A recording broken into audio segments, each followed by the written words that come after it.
کہ ہم لاکھ بیان کرتے وصف محمد، مدت تو وہی ہے جو قرآن میں رقم ہے، جس کے لیے آیا ہے وَرَفَعْنَا لَكَ ذِكْرَكَ، اس ذات کی جتنی ہو توصیف وہ کم ہے۔ تو آئیے گلہائے عقیدت کے بعد ہم ایک ایسے مقرر کو آواز دیں جن کا تعارف ان کا کلام ہوگا، جن کی تعریف ان کی تقریر ہوگی، اور جن کی صلاحیت ان کا انداز گفتگو ہوگا۔ اس لیے میری مراد مہمان محترم حضرت مولانا طلحہ صاحب قاسمی دامت برکاتہ خطیب و امام کرناٹک، حضرت سے بہت ہی ادب و احترام کے ساتھ گزارش کر رہا ہوں کہ حضرت تشریف لائیں اور اپنے موازین حسنہ سے ہمارے قلوب کو منحصور فرمائیں۔ الحمدللہ نحمده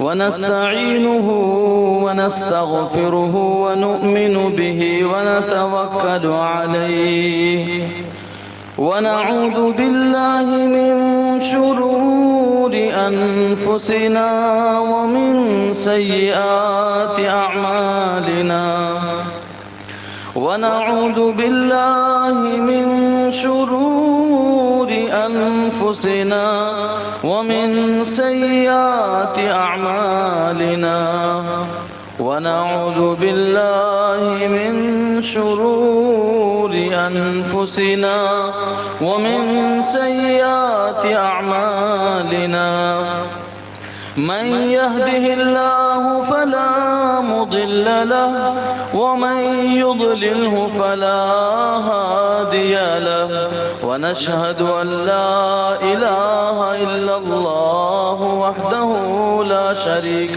له ونشهد أن سيدنا ونبينا وشفيعنا وسندنا ومولانا محمدا عبده ورسوله صلى الله عليه وعلى آله وأصحابه وبارك وسلم تسليما كثيرا كثيرا أما بعد فأعوذ بالله من الشيطان الرجيم بسم الله الرحمن الرحيم يا أيها الذين آمنوا إنما الخمر والميسر والأنصاب والأزلام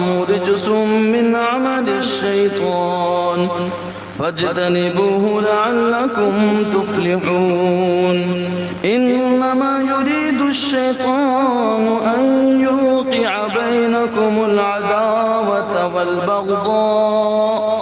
والبغضاء في الخمر والميسر ويصدكم عن ذكر الله وعن الصلاة فهل أنتم منتهون وقال النبي صلى الله عليه وسلم الخمر أم الخبائث أو كما قال النبي صلى الله عليه وسلم صدق الله العظيم وصدق رسوله النبي الكريم ونحن على ذلك لمن الشاهدين والشاكرين والحمد لله رب العالمين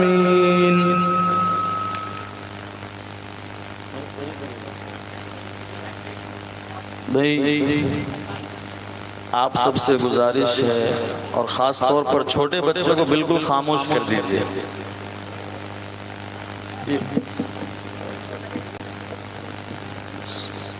چھوٹے بچوں کو بالکل خاموش کر دیجئے اور ایک مرتبہ محبت کے ساتھ عشق کے ساتھ اور دل میں تڑپ کے ساتھ ہمارے اور آپ کے نبی صلی اللہ علیہ وسلم کی خدمت میں درود پیش کیجئے ہمارے ساتھ میں پڑھیے اللہم صلی علی محمد وعلی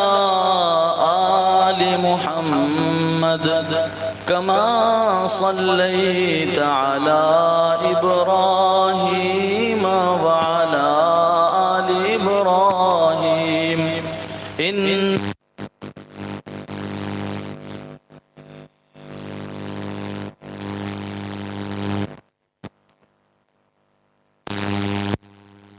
آل محمد كما باركت على إبراهيم وعلى آل إبراهيم إنك حميد مجيد۔ میرے محترم بزرگوں اور دینی بھائیوں، جلسہ جب شروع ہوا تو پوری کرسیاں بھری پڑی تھی، اور جلسہ جب آخری لمحے کو پہنچا ہے، یعنی بڑھاپے کو پہنچا ہے، تو جیسے انسان کے پیر ہاتھ لنگڑے ہو جاتے ہیں، کمزور ہو جاتے ہیں، لاٹھی لینا پڑ جاتا ہے، اسی طرح ہمارے جلسے کا بھی حال ہے کہ کمزوری آ گئی ہے، کرسیاں خالی ہو گئی۔ حالانکہ یہی مسلمانوں کے اندر سب سے بڑی کمی ہے۔ دین کی بات جہاں بھی ہوتی ہے، اللہ اور اس کے رسول کی بات جہاں بھی ہوتی ہے، مسلمان اس پر بہت کم دھیان دیتے ہیں۔ یہی ابھی مسلمانوں کے اندر اعلان کر دیا جاوے کہ بھئی دیکھو، آج ربیع الاول کی آخری تاریخ ہے اور ہمارے نبی کی پیدائش کا مہینہ ہے، لہذا چلو ڈی جے بجاتے ہیں۔ ابھی جتنے سو گئے ہوں گے گھر میں وہ بھی اٹھ کے آ جائیں گے، جتنے سو گئے ہوں گے سب اٹھ کے آ جائیں گے۔ کیوں؟ یہی ہمارے اندر بات آ گئی ہے، جو حقیقت ہے، جس سے ہم پہچانے جاتے تھے، وہ خالی ہو چکا، اور بس بجنے کا کام ہم کرنے لگے۔ جیسے کہاوت مشہور ہے، خالی ڈبہ بجتا بہت ہے، خالی ڈبہ بہت بجتا ہے۔ تو ہم مسلمانوں کا حال ایسا ہو گیا، حقیقت سے خالی ہیں، اور بجنے کی بات جب بھی آتی ہے تو ناچتے بھی ہیں، اچھلتے بھی ہیں، کودتے بھی ہیں، گلی محلوں کو سجاتے بھی ہیں، ڈھول بھی بجاتے ہیں۔ تو خیر، یہ ہمارے جلسے کی طرف میں نے اشارہ کیا، یہاں جو موجود ہیں ان پر اللہ کی ہزاروں رحمتیں نازل ہو، آمین کہیے۔ آپ کے لیے دعا دی جا رہی ہے، واقعتاً آپ کی قربانی ہے کہ آپ رات کے 1 بجے بھی اسی طرح بالکل جوش اور جنون کے ساتھ ہیں جیسا کہ آپ نے شروع میں شاعر کو سنا اور جوش میں تھے۔ اور ہمارے شاعر صاحب کی بہت ہم شکریہ ادا کریں گے کہ انہوں نے آپ کو جگائے رکھا ہے، ورنہ بڑی جلدی سو جاتے ہیں۔ اور ہم لوگوں نے ایک بات جب میں سن رہا تھا شاعر صاحب کی نعت کو، نظم کو، تو ہمارے دل میں خیال آیا کہ ہم جب چھوٹے تھے تو بھاگلپور کے ہی ایک بہت بڑے شاعر گزرے ہیں، شاید آپ نے سنا بھی ہوگا ان کو، جو پرانی عمر کے ہیں، انہوں نے سنا ہوگا، حضرت مولانا قاری غلام قاصر ربانی صاحب۔ ہم نے ان کو دیکھا بھی ہے اور سنا بھی ہے، الحمدللہ۔ وہ جب رات کو نظم پڑھتے تھے، نعت پڑھتے تھے، تو جتنا مجمع ہوتا تھا ان کے آنکھوں پر ایک ذرا بھی نیند کی جھلک نظر نہیں آتی۔ بھاگلپور کے ہی ہمارے شاعر صاحب ہیں، تو اللہ سے ہم دعا کرتے ہیں کہ جو سوز، جو درد جناب غلام قاصر ربانی صاحب رحمت اللہ علیہ کے اندر تھا، وہی ہمارے شاعر بھائی کے اندر بھی آ جائے، آمین کہیے۔ شعر کہنا میرے بزرگوں بہت بڑی بات ہے۔ خیر، ہمارا عنوان، ہمارا موضوع جو ہے ایک الگ موضوع ہے، الگ نہیں، جلسے کے اندر ہی وہ موضوع بھی آتا ہے، یعنی شراب اور جوا۔ یہ دو چیزیں آج امت میں بہت عام ہیں، شراب میں صرف شراب جو بوتل ملتی ہے دکانوں میں جس پر لکھا رہتا ہے دیسی شراب، صرف وہی نہیں، آج ہمارے نئی نسل نوجوان 17 سال کے، 18 سال کے، 19 سال کے، 20 سال کے، یہ جو جس کو ٹین ایئر کہتے ہیں، یہ جو ان سال کے اندر ہمارے نوجوان بڑھ رہے ہیں، اس کو بڑھتے بڑھتے جیسے جوانی ان کی بڑھ رہی ہے، شراب کی عادت لگ رہی ہے، اور گانجا کی عادت لگ رہی ہے، بھانگ کی عادت لگ رہی ہے، اور آگے بڑھیے آج جو ہے وہ چرس کی عادت لگ رہی ہے، ڈرگز کی عادت لگ رہی ہے، نہ جانے کون کون سے نشے کی عادت لگتی جا رہی ہے۔ اور پھر اس کے نیچے اگر آئیں، گٹکا کھانا تو عام بات، سگریٹ پینا تو عام بات، ہم لوگ اس کو گناہ ہی نہیں سمجھتے۔ گٹکا کھانا آج تک کس نے گناہ سمجھا بتائیے؟ ماشاءاللہ پورے مجمع میں ایک آدمی نے گناہ سمجھا ہے گٹکا کھانا۔ گٹکا کھانے سے کیا ہوتا ہے؟ گناہ کیوں ہے؟ گٹکا کھانے کے بعد بدبو آتی ہے، بدبو سے اللہ کے رسول صلی اللہ علیہ وسلم نے منع فرمایا۔ کیا چیز؟ کہ بھئی پیاز کچا نہ کھایا کرو۔ میرے اور آپ کے آقا حضرت نبی پاک صلی اللہ علیہ وسلم نے ارشاد فرمایا کہ کچا پیاز نہ کھایا کرو، کچا لہسن نہ کھایا کرو، کیونکہ اس کی بدبو سے تمہارے کندھے پر اور تمہارے ساتھ حفاظت کرنے والا سیکورٹی فرشتہ جو ہوتا ہے ان کو تکلیف ہوتی ہے۔ تو فرشتوں کو تکلیف پہنچانا جو حلال چیز ہے پیاز، اس کو بھی اللہ کے نبی نے منع فرمایا، کیونکہ گناہ ہے۔ چاہے انسان کو تکلیف دیجئے یا فرشتوں کو تکلیف دیجئے، گناہ ہے۔ تو گٹکا کھانا اس لیے گناہ ہے کہ اس کی بدبو اتنی خطرناک ہوتی ہے، اگر گٹکا کھانے والا بس میں ہم چڑھیں اور گٹکا کھانے والا بازو میں بیٹھ جاوے، قریب میں بیٹھ جاوے بغل والی سیٹ میں، تو پتہ چلا پورے سفر میں اس کو تو کیا کچھ بھی نہیں ہوتا، ہمارے سر میں اتنے خطرناک چکر آتے ہیں بس گر جاوے ایسا لگتا، تو تکلیف ہوتی ہے۔ یہ چیزیں بھی صحیح نہیں ہیں، درست نہیں ہے، حرام نہیں کہیں گے ہم، لیکن اگر اس سے دوسروں کو تکلیف ہو رہی ہے تو دوسروں کو تکلیف دینا حرام ہے۔ اسی طرح سے سگریٹ پینا جس کو عام سمجھتے ہیں، کھانا کھانے کے بعد دو دوست ملتے ہیں، چل بیگ مارتے ہیں، کیا کہتے ہیں؟ چل یار ایک مار کے آتے ہیں، تو جاتے ہیں گلیوں میں سگریٹ پھونکتے ہیں، حالانکہ سگریٹ کے اوپر لکھا رہتا ہے ہانی کارک ہے، اور اس پر اتنا خطرناک تصویر بنی رہتی ہے، ڈر لگنا چاہیے دیکھ کر، لیکن پھر بھی نہیں ڈرتے۔ کہتے ہیں آنا دیکھتے ہیں کس کو کینسر ہوتا ہے، پی کے تو دیکھیں گے پہلے۔ کینسر نہیں ہوتا ہے، لیکن میرے بزرگوں اس کی وجہ سے میرے نوجوان بھائیوں، میرے نوجوان ساتھیوں، آپ کی جسمانی طاقت ختم ہوتی ہے، آپ کی باڈی پر اثر پڑتا ہے، آپ کمزور مسلمان بنتے ہیں، اور اللہ کو طاقتور مسلمان پسند ہے، کمزور مسلمان اللہ کو پسند نہیں ہے۔ اللہ نے ہمیں طاقتور بنا کر پیدا کیا ہے، لیکن ہم اپنے بیکار کام کی وجہ سے کمزور بنتے جا رہے ہیں۔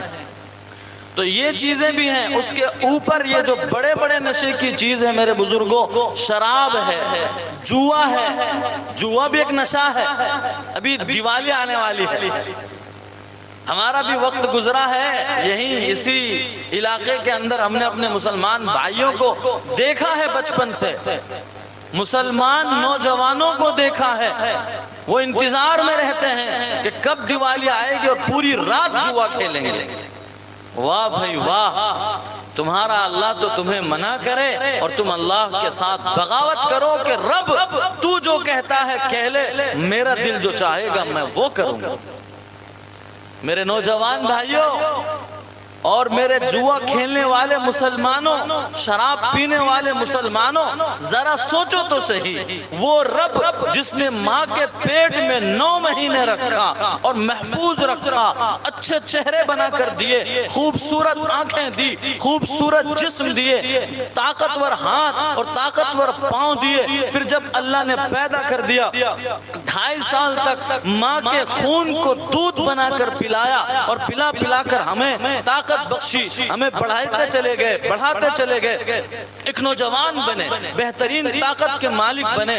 وہ اللہ جب ہمارے ساتھ یہ ساری چیزیں کر رہا ہے تو کیا وہ اس بات پر قدرت نہیں رکھتا، طاقت نہیں رکھتا ہے کہ وہ جب ہم حرام کام کرنے جا رہے ہوتے ہیں، شراب پینے جا رہے ہوتے ہیں، جوا کھیلنے جا رہے ہوتے ہیں، کسی کو تکلیف دینے جا رہے ہوتے ہیں، کسی کو ستانے جا رہے ہوتے ہیں، کسی کے خلاف پلاننگ کر رہے ہوتے ہیں، کسی کے خلاف سازش کر رہے ہوتے ہیں، وہ اللہ اسی وقت زمین میں دھسا دے۔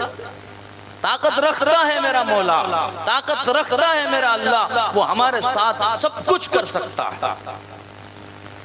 اس کی مرضی کے بغیر تو ہم ایک انگلی نہیں ہلا سکتے، انگلی تو چھوڑیے، ہمارے جو یہ پلک جھپک رہے ہیں وہ بھی نہیں کر سکتے ہم۔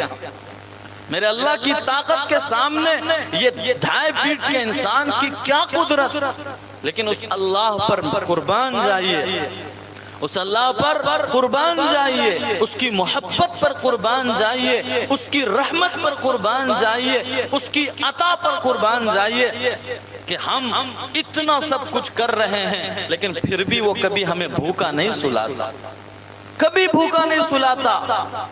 کیسا میرا اللہ ہے، کیسا پیارا میرا اللہ ہے۔ اتنی نافرمانیاں کریں پھر بھی روزانہ مسلمان کے گھر میں تو گوشت بنتا ہے۔ مسلمان چاہے کچھ کرے نہ کرے لیکن گوشت تو چاہیے۔ ارے بھائی گوشت کے بغیر مزہ ہی نہیں آتا ہے مسلمانوں کے کھانے کو۔ اب آپ لوگ کہہ رہے ہیں ہمارے اپنے بہار میں ایک بات مشہور ہے کہ مولوی صاحب لوگ گوشت دیکھتے ہیں ٹوٹ پڑتے ہیں، تو آپ لوگ سوچ رہے ہوں گے مجھے بھی ایسا ہی سمجھ رہے ہوں گے، تو یہ غلط بات ہے کہ کوئی بھی مولوی صاحب گوشت دیکھ کر ٹوٹ پڑتے ہیں، غلط بات ہے۔ یہ ہم اپنے علماء کا مذاق اڑاتے ہیں، مذاق اڑاتے ہیں ہم۔ مذاق نہ اڑائیے اپنے علماء کا، اپنے مولانا لوگوں کا، حافظ صاحب لوگوں کا۔ یہ کون ہے آپ کو پتا ہے؟ میرے نبی نے فرمایا العلماء ورثۃ الانبیاء، یہ علماء، یہ حافظ، یہ عالم، یہ مولانا، یہ قاری، یہ میری وراثت کے مالک ہیں، میرے کام کرنے والے ہیں۔ نبی کہہ رہے ہیں جس کے صدقے میں یہ دنیا بنائی گئی ہے، جس کے صدقے میں یہ سورج چاند ستارے بنائے گئے ہیں۔ دیکھیے دھیان سے سنیے، دین کی باتیں ہوں اور اللہ اور اس کے رسول کی باتیں ہوں تو بہت غور سے سننا چاہیے اور عمل کی نیت سے سننا چاہیے۔ تو خیر میرے بزرگوں، ہم یہ کہہ رہے تھے کہ میرے اللہ کی قدرت کے سامنے اور اپنے اللہ کی طاقت کے سامنے ہم کچھ بھی نہیں ہیں، لیکن اس کی رحمت پر قربان جائیے کہ انہوں نے ہمیں اور آپ کو ڈھیل دے رکھا۔ وہ ڈھیل کیوں دیا ہے؟ آپ لوگوں نے بارہا وہ واقعہ سنا ہوگا کہ حضرت اسرائیل علیہ السلام جو موت کے فرشتہ ہیں، نام سنا ہے کبھی؟ ہاں، نام سننے کے بعد بڑے بڑوں پسینے نکلتے ہیں کہ ہمارے پاس نہ آ جائے۔ ایک بڑھیا تھی، عورتیں بھی سن رہی ہیں نا تو برا نہ مانے، اب وہ بڑھیا ہی کا قصہ ہے تو میں عورتوں کا ہی قصہ سناؤں گا، بڈھے کا قصہ تھوڑی سناؤں گا۔ تو ایک بڑھیا تھی، وہ اپنی تکلیف میں تھی تو وہ کہتی تھی کہ یا اللہ موت آ جائے، یا اللہ موت آ جائے۔ اور اس کی ایک نتنی یا پوتی تھی، ایک کمرے میں وہ سوتی تھی، دوسرے کمرے میں اس کی پوتی سوتی تھی یا نتنی جو بھی ہے۔ تو بڑھیا روز دعا کرتی تھی کہ یا اللہ موت آ جائے، دنیا کی تکلیف اور جھنجٹ میں بہت پریشان ہو گئے۔ ایک دن ایسا ہوا کہ ایک بیل بدکا اور جس کی وجہ سے وہ دوسروں کے گھروں میں گھستے ہوئے ادھر ادھر بھاگنے لگا۔ تو بڑھیا کے گھر کی طرف بھی جب وہ بیل گھسا تو بڑھیا کو لگا کہ اسرائیل علیہ السلام آ رہے ہیں، موت کا فرشتہ آ رہا ہے۔ وہ کہنے لگی میں اپنے لیے دعا نہیں کرتی تھی، اس کے لیے دعا کرتی تھی۔ تو موت کا نام سن سن کر بڑوں کے پسینے چھوٹ جاتے ہیں۔ تو اسرائیل علیہ السلام جب آپ کے اور میرے اور دنیا جہان کے سرتاج، دونوں عالم کے دلہا، کعبہ اور مدینہ کے سردار، ہمارے اور آپ کے نبی، ہمارے اور آپ کے آقا جناب محمد الرسول اللہ صلی اللہ علیہ وسلم کے پاس وہ ملک الموت آیا ہے، تو اس نے اللہ کے نبی کو سلام کیا، یا رسول اللہ السلام علیکم۔ میرے نبی نے سلام کی اجازت، سلام کا جواب دے کر اجازت مانگنے پر وہ اندر آیا، تو پھر اس نے کہا کہ یا رسول اللہ آپ کو اللہ بلا رہے ہیں، یعنی اب آپ کا دنیا سے جانے کا وقت آ گیا۔ تو میرے نبی نے فرمایا کہ اللہ بلا رہے ہیں، کہا ہاں۔ تو میرے نبی نے فرمایا کہ میرے اللہ سے جاؤ پوچھ کے آؤ، میرے اللہ سے جاؤ پوچھ کے آؤ کہ میرے بعد میری اس امت کا کیا کرے گا، میرے بعد میری اس امت کا کیا کرے گا۔ یعنی کیا مطلب؟ سوال اٹھایا اللہ سے میرے اور آپ کے نبی نے کہ میرے یہاں سے دنیا سے رخصت ہونے کے بعد، دنیا سے پردہ کر جانے کے بعد میری امت پر عذاب تو نہیں بھیجے گا اللہ؟ جاؤ میرے اللہ سے سوال کر کے آؤ۔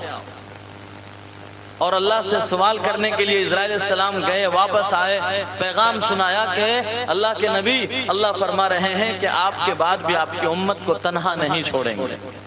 قربان جائیے اس سوال پر، اگر میرے اور آپ کے نبی اس وقت اللہ سے یہ بات نہ مانگی ہوتی تو او شراب پینے والے مسلمانوں، او جوا کھیلنے والے مسلمانوں، او نماز چھوڑنے والے مسلمانوں، او سود کھانے والے مسلمانوں، اللہ کی قسم اگر میرے نبی نے سوال نہ اٹھایا ہوتا، میرے نبی نے اللہ سے وہ دعا نہ کی ہوتی، وہ اللہ سے منت نہ کی ہوتی، تو اسی وقت جب ہم گناہ کر رہے ہوتے ہیں یہ زمین پھٹتی اور ہم اندر چلے جاتے۔ لیکن میرے نبی نے دعا کی تھی تو اس نبی کے طریقے پر چلنا ہمارے لیے فرض ہو جاتا۔ میرے بزرگوں، اپنے آپ کو مسلمان کہتے ہیں، لیکن میری اور آپ کی عادت مسلمانوں جیسی ہے یا نہیں ہے؟ کبھی ہم نے اپنے پڑوسیوں کے ساتھ اچھا معاملہ کیا؟ ہمارے پڑوسی بھوکے سو رہے ہیں، ہمارے پڑوسیوں کو ہماری حرکت سے تکلیف ہو رہی ہے۔ یہ شراب پینے والے لوگ جب شراب پیتے ہیں تو کیا حالت ہوتی ہے ان کے گھر میں لڑائی، پڑوس میں لڑائی، آزو بازو والوں میں سے لڑائی، گلی سے گزر رہے گلی والوں سے لڑائی، پریشان اور تنگ آ گئے ہیں لوگ کہ یار یہ کون سا انسان ہے، ان کی منہ سے گالی نکلتی ہے، کتنا بے حیا انسان ہے کہ روزانہ جھگڑا کرتا ہے، روزانہ لڑائی کرتا ہے۔ لیکن آج کوئی ایسا تو نہیں ہے نا کہ جو امام ابو حنیفہ رحمت اللہ علیہ جیسا ہو۔ ایک واقعہ یاد آیا، امام ابو حنیفہ رحمت اللہ علیہ جن کو ہم اور آپ فالو کرتے ہیں، 4 مسلک ہیں۔ کتنے مسلک ہیں؟ 4۔ ایک امام مالک رحمت اللہ علیہ ہیں، امام شافعی رحمت اللہ علیہ ہیں، امام احمد ابن حنبل رحمت اللہ علیہ ہیں، اور ایک حضرت امام ابو حنیفہ رحمت اللہ علیہ ہیں۔ ہم لوگ حنفی ہیں۔ باقی 3 غلط نہیں ہے، کوئی غلط نہ کہے کہ وہ غلط ہے، نہیں، سب صحیح ہے، آخرت میں فیصلہ ہوگا۔ ہم جس امام کو فالو کرتے ہیں اس کو فالو کرتے رہیں، اس کے طریقے پر چلتے رہیں۔ خیر، بہت الگ بات چلی جائے گی۔ بات امام ابو حنیفہ رحمت اللہ علیہ کی آ گئی میرے بزرگوں۔ امام ابو حنیفہ رحمت اللہ علیہ کے پڑوس میں ایک آدمی تھا، ایسے ہی شراب پیتا تھا، روز جھگڑا کرتا تھا، روز لڑائی کرتا تھا، اور آ کر کے زور زور سے، شرابی آدمی ہے اس کو کیا معلوم، ٹی وی لگا دیا زور سے، گانے بجا دیا زور سے۔ اب بازو میں اتنے بڑے اللہ والے، اللہ کے ولی ہیں گھر کے قریب میں، ان کو روز تکلیف ہو رہی ہے، تہجد پڑھنے میں تکلیف ہو رہی ہے۔ حضرت امام صاحب رحمت اللہ تو مسئلے مسائل لکھتے تھے، ان میں تکلیف ہو رہی ہے، لیکن کبھی بھی آپ نے ان کو جا کر ڈانٹا نہیں، جھگڑا نہیں کیا۔ ہماری لڑائی شرابیوں سے کیوں ہو رہی ہے؟ ہم جا کر لڑنے چلے جاتے ہیں، ڈنڈا اٹھا کر مارنے چلے جاتے ہیں، اپنے آپ کو بڑے سمجھتے ہیں۔ ذرا امام ابو حنیفہ رحمت، جو شراب نہیں پیتے ہیں ان کے لیے پیغام ہے، اور جو شراب پیتے ہیں ان کے لیے بھی پیغام۔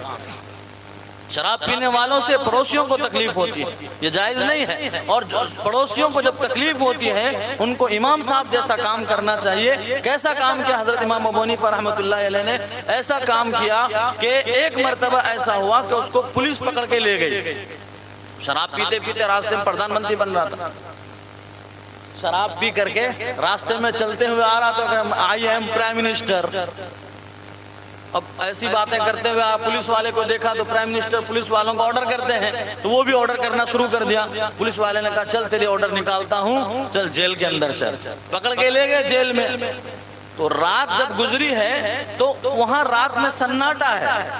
امام ابو حنیفہ رحمۃ اللہ علیہ کو تعجب ہوا, یہ روزانہ مجھے پریشان کرنے کے لیے زور زور سے آواز کرتا تھا, گانے بجاتا تھا, ٹی ویاں چلاتا تھا, آج کہاں ہے؟ پوری رات کو امام صاحب تکلیف میں گزار دیے کہ یہ گیا کہاں. اور اس کے بعد جب صبح ہوئی تو اس کی گھر والی سے پوچھے کہاں ہے تمہارا شوہر؟ تو وہ کہنے لگی کہ پولیس پکڑ کے لے گئی ہے, جیل میں بند ہے. اب امام صاحب رحمۃ اللہ علیہ مشہور انسان, بڑے اللہ والے, پورے لوگ جاننے والے. اس وقت تو اسلامی حکومت تھی, مسلمان لوگ تھے, پولیس والے بھی مسلمان تھے, تو وہ بھی امام صاحب رحمۃ اللہ علیہ کو پہچانتے تھے. اب امام ابو حنیفہ رحمۃ اللہ علیہ خود چل کر کے تھانے میں گئے اور جا کر ایک درخواست لکھا, لیٹر لکھا کہ بھائی میرے پڑوسی کو چھوڑ دو. اب وہ پولیس والے لوگ, امام صاحب آپ آگے. تو ایسی بھی عزت کی جاتی ہے علماء کی. ہاں آج ڈاکٹر صاحب, اگر کوئی ڈاکٹر ہو تو برا نہ مانیے گا, ڈاکٹر صاحب ہیں ہمارے کوئی مسلمان کے, کوئی مولانا ان کے پاس چلے گئے, کیا یار یہ مولوی لوگ آ جاتے ہیں, فقیر لوگ, یہ کہتے ہیں. کوئی انجینئر صاحب ہیں, ان کو بلانے کے لیے کسی عالم کا کام آ گیا, مسجد کے امام صاحب کا کام آ گیا, حافظ صاحب کا کام آ گیا, کیا یہ دیکھو ان کو ٹینشن دیتے رہتے ہیں. ان علماء کی عزت کرنا سیکھیے. جب تک اپنے علماء کی, اپنے حفاظ کی عزت نہیں کریں گے ترقی نہیں ملے گی. ترقی دو طرح کی ہے, ایک دنیاوی ترقی ہے, بہت دور چلے جائیں گے, ایک اخروی ترقی ہے جو اللہ کو پسند ہے, وہ نہیں مل پائے گی میرے بزرگوں. تو امام صاحب رحمۃ اللہ علیہ کے اس پولیس والے نے عزت کی کہ حضرت آپ کیسے آ گئے, آپ ہمیں بول دیتے ہم آ جاتے آپ کے گھر پہ. امام صاحب نے کہا نہیں, کام میرا تھا اس لیے میں آ گیا. تو حضرت کو جیسے ہی دیکھا امام صاحب کو چھوڑ دیا.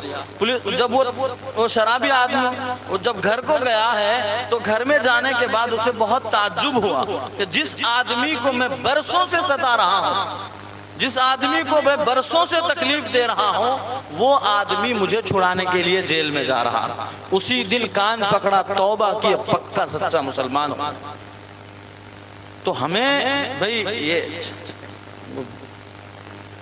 یہ راستے میں جو بھی ساتھی واتی ہیں, چائے پلانا بند کر دیجئے, 1 بجے کون چائے پیتا ہے؟ تو میرے بزرگوں ہمیں چاہیے کہ ہم اپنے اخلاق دکھائیں. اور جو شراب پینے والے حضرات ہیں ان کو ایک قصہ سناتا ہوں. ایک بہت بڑے نوجوان تھے, وہ کسی آفس میں کام کرتا تھا. وہ کام کرتے کرتے جب گھر سے کام کر کے روزانہ مزدوری لے کر گھر آتا تھا تو شراب کی دکان سے ایک بوتل لے کر آتا تھا, شراب کی بوتل. اب مثال کے طور پر یہ گلی ہے, کوئی آدمی شراب کی بوتل لے کر ادھر سے آئے گا, جو گلی والے اس کو دیکھیں گے وہ کیا سمجھیں گے اس کے لیے کہ شرابی آدمی ہے, گھر میں شراب پیتا ہوگا. تو پورے گاؤں والے یہ سمجھتے تھے کہ یہ آدمی شرابی ہے, یہ لڑکا, اور یہ شراب پیتا ہے. اور وہ گھر کے اندر جاتا تھا اور گھر کے اندر عجیب و غریب حرکت کرتا تھا, اور پھر اپنی بیوی سے کہتا تھا کہ دیکھنا میری جنازے کے نماز اس ملک کا بادشاہ پڑھائے گا. پوری کنفیڈنس کے ساتھ میں, پوری خود اعتمادی کے ساتھ میں یہ روزانہ اپنی بیوی سے کہتا تھا.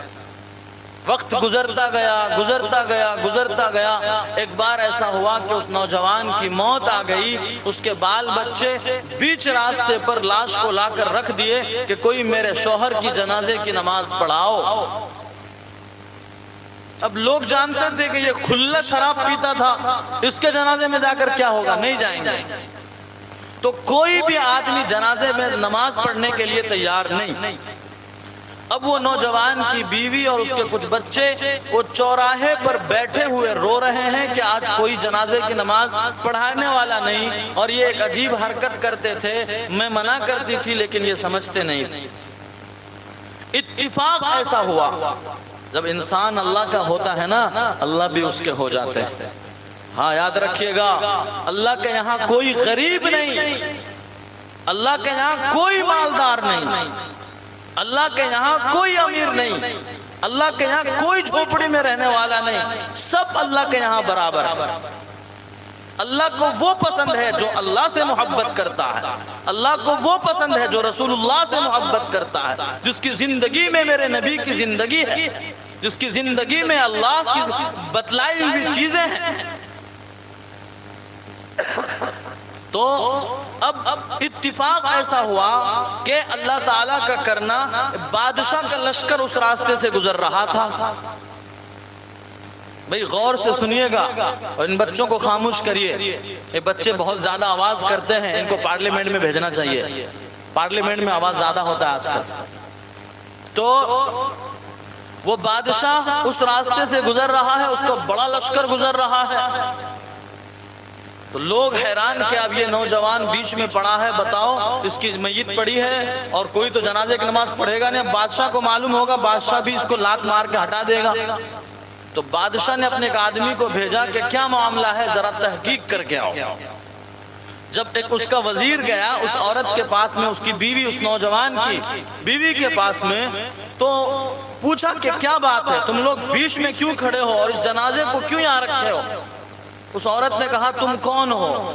کہا کہ میں بادشاہ کا وزیر ہوں، وہ پیچھے بادشاہ کا لشکر ہے، وہ یہ معاملہ دیکھ کر کے پوچھنے کے لیے بھیجا ہے۔ تو وہ عورت حیران ہو گئی کہ بادشاہ آ گئے،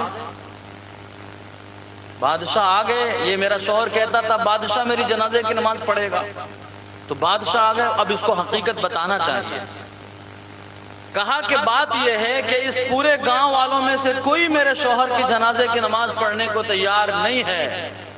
وجہ اس کی یہ ہے کہ میرا شوہر جب جاب کرتا تھا، نوکری کرتا تھا، شام کو جب مزدوری لے کر آتا تھا تو ہاتھ میں کھلے طور پر ایک بوتل لے کر آتا تھا شراب کی، اور گھر میں آتا تھا، نالے میں جو گھر کا نالا ہے وہاں پھوڑ کر اس کو بہا دیتا تھا اور کہتا تھا میرے اللہ نے شراب کو حرام کیا ہے، میرے بس میں مجھے اللہ نے اتنی ہی طاقت دی ہے کہ میں ایک شراب کی بوتل کو جو حرام چیز ہے امت سے بچا سکوں، لہذا میں ایک شراب کی بوتل لا کر برباد کر دیتا ہوں تاکہ کوئی ایک انسان کو کم سے کم شراب پینے کے گناہ سے بچ جائے۔ میں اللہ سے امید کرتا ہوں کہ میرا اللہ میرے اس عمل کو قبول کرے گا۔ اور بیوی سے یہ کہتا تھا کہ تو یہ کہتی ہے کہ یہ لوگ نماز جنازہ نہیں پڑھیں گے تمہاری، میں تجھے کہتا ہوں کہ میرے جنازے کی نماز بادشاہ وقت پڑھے گا۔ وہ وزیر حیران ہوا، یہ سارا قصہ جا کر اس کو سنایا کہ بادشاہ جی یہ ایسا ایسا معاملہ ہے، ایک نوجوان ہے جو اس امت کو گناہوں سے بچانے کے لیے ایک شراب کی بوتل اپنے حلال پیسے سے کما کر کے پھوڑتا تھا تاکہ کوئی بھی ایک مسلمان شراب پینے سے بچ جائے، اور وہ کہتا تھا کہ میری جنازے کی نماز بادشاہ وقت پڑھائے گا۔ بادشاہ کو یہ معلوم ہوا، بادشاہ نے اعلان کیا جنازہ تیار کرو، میں جنازے کی نماز پڑھاؤں گا۔ میرے بزرگوں اللہ کے بن جائیے، یہ جلسہ اس لیے رکھا جاتا ہے، نہ یہ کہ سبحان اللہ ماشاءاللہ کر کے آپ الگ چلے جائیں، تقریر کرنے والے گھر کو جائیں۔ اللہ کے بن جائیے۔ آج ہماری زندگی میں میرے نبی کا ایک بھی طریقہ نہیں، میری زندگی میں ایک بھی نبی کی سنت نہیں، میری زندگی میں نبی سے پیار اور محبت نہیں، اور جلسے کتنے سارے جلسے میں گئے ہوں گے، لیکن ہمیں کبھی توبہ کی توفیق نہیں مل رہی ہے۔ میرے بزرگوں وقت ہے اور رات کا موقع، رات کا ایک دم تنہائی کا موقع ہے، ایسے وقت میں تو اللہ پہلے آسمان پر، حدیث پاک میں ہے میرے نبی نے فرمایا جب رات کا آخری حصہ ہوتا ہے اللہ پہلے آسمان پر آتے ہیں اور اعلان کرتے ہیں کہ ہے کوئی اولاد مانگنے والا آجا میں دے دوں، ہے کوئی رزق مانگنے والا آجا میں دے دوں، ہے کوئی اپنی پریشانی اور دکھڑا سنانے والا آجا میں تمہارے دکھ کو ختم کر دوں۔ لیکن افسوس یہ امت جب صبح تہجد کا وقت ہوتا ہے پوری رات گناہ کرتی ہے، ٹی وی دیکھتی ہے، جوا کھیلتی ہے، شراب پیتی ہے، باتوں میں وقت گزارتی ہے، اور یہ نوجوان طبقہ، میرے نوجوانوں برا نہ ماننا، میں بھی نوجوان، آپ بھی نوجوان، میں آپ کا دوست ہوں، میں آپ کا بھائی ہوں، میرے دل میں نوجوانوں کے لیے ایک درد ہے۔ نوجوان اس امت کا سرمایہ ہے، ہیرے سے بھی زیادہ قیمتی اگر کوئی ہے تو اس امت کا نوجوان ہے۔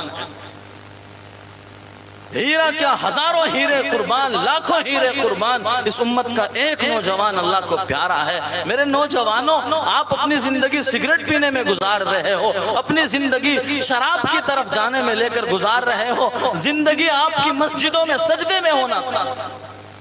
امت پر یہ حالات ہیں۔ ہمارے شاعر صاحب اور نظامت کرنے والے بھائی، یہ دونوں آپ کو فلسطین کے واقعات کی طرف اشارہ کر رہے تھے۔ کتنے مسلمان ہیں جسے پتا ہے فلسطین کیا، فلسطین میں ہو کیا رہا، سبحان اللہ کہہ دیا، ماشاءاللہ کہہ دیا، پتا کچھ بھی نہیں۔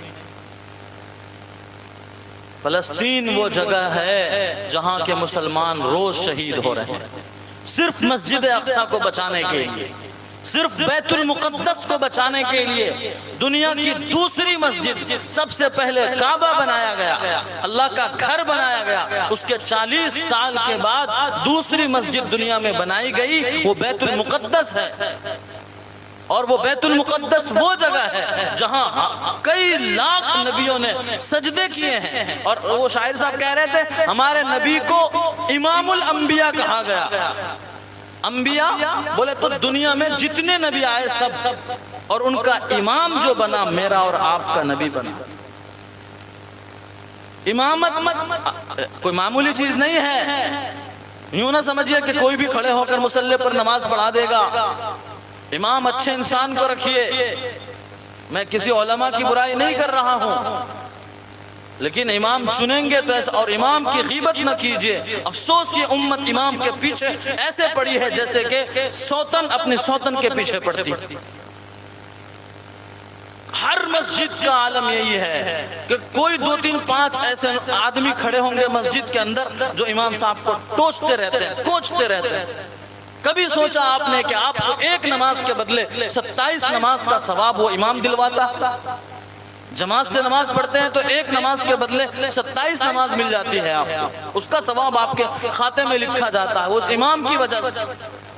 اور آپ جب چاہے امام پر آرڈر کر دیتے ہیں، جب چاہے۔ خیر میرے بزرگوں، تو امامت بڑا مقام ہے۔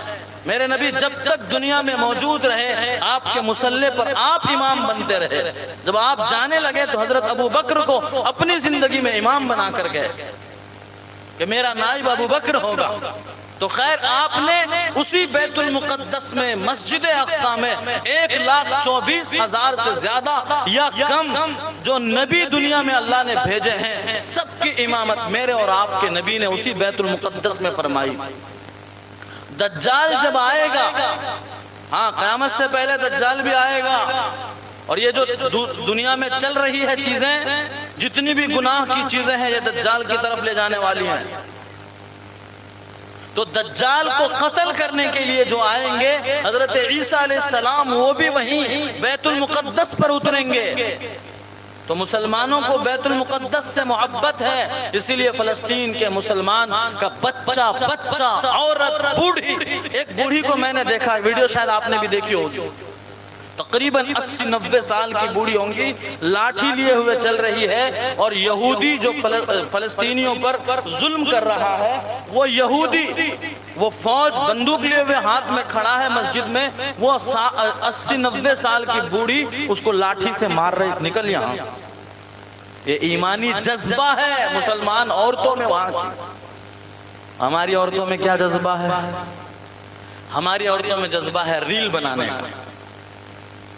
انسٹاگرام پر ریل بنائیں گی، فیس بک پر وہ شارٹ ویڈیوز ڈالیں گی، یوٹیوب چلائیں گی، واٹس ایپ پر اسٹیٹس لگائیں گی، اور اسکول جاتے ہوئے، کالج جاتے ہوئے غیر مسلم سے محبت کرے گی۔ یہ ہماری عورتیں ہیں میرے بزرگوں، اور وہاں کی عورتیں روز شہادت دے رہی ہیں۔ 1.5 لاکھ کے قریب مسلمانوں کی شہادت ابھی قریب میں ہو گئی۔ اپنے اسلام کی حفاظت کے لیے یہ وہاں کی عورتیں قربانیاں دے رہی ہیں، وہاں کی بوڑھیوں کے اندر جذبات۔ ہمارے گھر کی عورتوں کا کیا عالم ہے؟ ہماری گھر کی عورتیں آٹا گوندتے ہوئے بھی ٹی وی چلا کر بیٹھی ہوئی، بیٹی بچہ گود میں ہے، بچہ دودھ پی رہا ہے۔ میری بائیں، میری بہنیں، ذرا کان کھول کر، دل کے پردے کھول کر سننا، تمہارا یہ بیٹا، تمہارا یہ بھائی تمہیں ایک پیغام دینے آیا ہے۔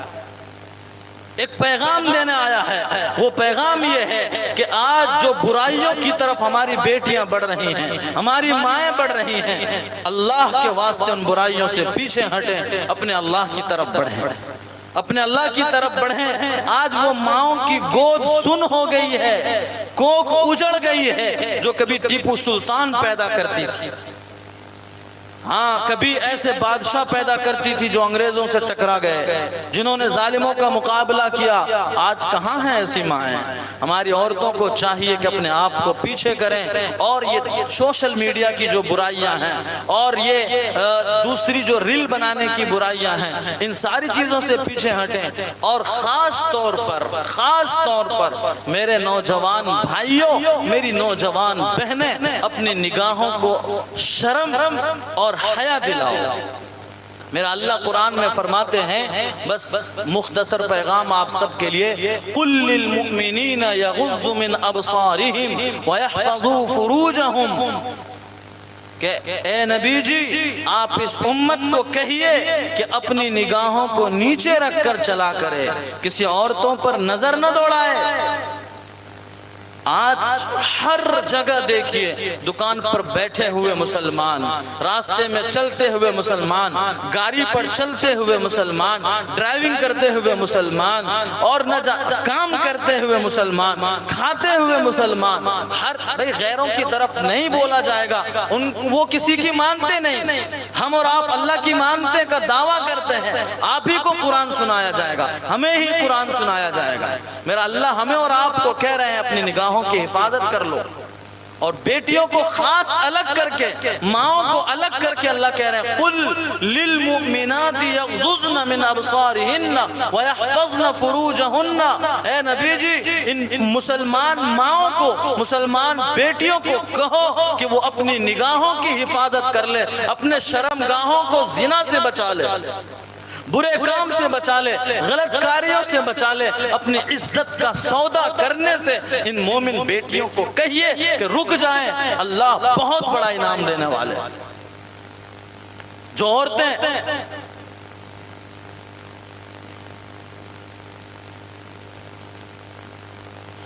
مختصر, جو عورتیں میرے بزرگوں اور نوجوان میرے بھائیوں آپ بھی سنیں, جو عورتیں زنا کرواتی ہیں, غلط کاریاں کرواتی ہیں, بہت افسوس کے ساتھ, میں وقت نہیں ہے اور آپ لوگوں کو بھی نیند بہت آ رہی ہے, بہت افسوس میرے بزرگ, میرے پاس ہزاروں ویڈیوز ہوں گے, کتنے ہزاروں ویڈیوز ہوں گے جس میں مسلمان نوجوان لڑکی غیروں کے ساتھ اپنی عزت کا سودا کر رہی ہے.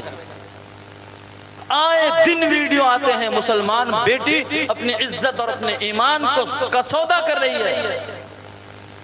ایمان کتنی بڑی چیز ہے, ساری دنیا لٹ جاوے پھر بھی آپ اپنے ایمان کی حفاظت کر لیجئے. کیوں آپ جنت میں جائیں گے اسی ایمان کی وجہ سے, اپنے عمل کی وجہ سے نہیں. آپ کے پاس ایمان ہوگا تو میرے نبی آپ کی سفارش کریں گے, آپ جنت میں جائیں گے. آپ کے پاس ایمان نہ ہوگا, آپ غیروں کے ساتھ جا کر پوجا کرنے لگیں گی, غیروں کے جگہ پر ماتھے ٹیکنے لگیں گی, اور گلے میں منگل سوتر ڈالیں گی, سندور لگائیں گی, غیروں کا طریقہ اختیار کرنے لگیں گی. کل اللہ کے نبی کے سامنے کیا منہ لے کر جائیں گے؟ فاطمہ الزہرا میرے نبی کی بیٹی کے سامنے کیا منہ لے کر جائیں گے؟ اسی لیے آئیے آج ہم اور آپ اللہ سے وعدہ کریں, میرے نوجوان بھائیوں خاص طور پر, کہ آج اللہ سے وعدہ کریں, میرے مولا آج کے بعد کوئی بھی نشے کی چیز ہاتھ نہیں لگاؤں گا, انشاءاللہ نمازیں نہیں چھوڑوں گا, انشاءاللہ کی سنت کو ڈھونڈ کر اس کو زندہ کرنے کی کوشش کروں گا. اور میری مائیں, میری بہنیں جو بیٹھی ہوئی ہیں, آپ بھی اللہ سے وعدہ کیجئے کہ آج کے بعد ہم سارے گناہوں سے توبہ کریں گے اور اللہ کے بنیں گے, اللہ والے بن جائیں گے, اللہ کے محبوب بندوں میں شامل ہو جائیں گے. اللہ مجھے اور آپ کو ان باتوں پر عمل کی توفیق عطا فرمائے, مجھے بھی آپ کو بھی اپنا نیک اور بہترین بندہ بنائے. اللہ مجھے اور آپ کو اور میری پردے میں بیٹھی ہوئی مائیں اور بہنوں کو اپنا وہ بندہ اور بندی بنا لے جس کو وہ پسند کرتے ہیں, اور ایسے بننے سے ہم سب کی حفاظت کر لے جس کو وہ ناپسند کرتے ہیں. ای دعا ازمن و از جملہ جہاں آمین. بعد واخر الدعوانا الحمدللہ رب العالمین.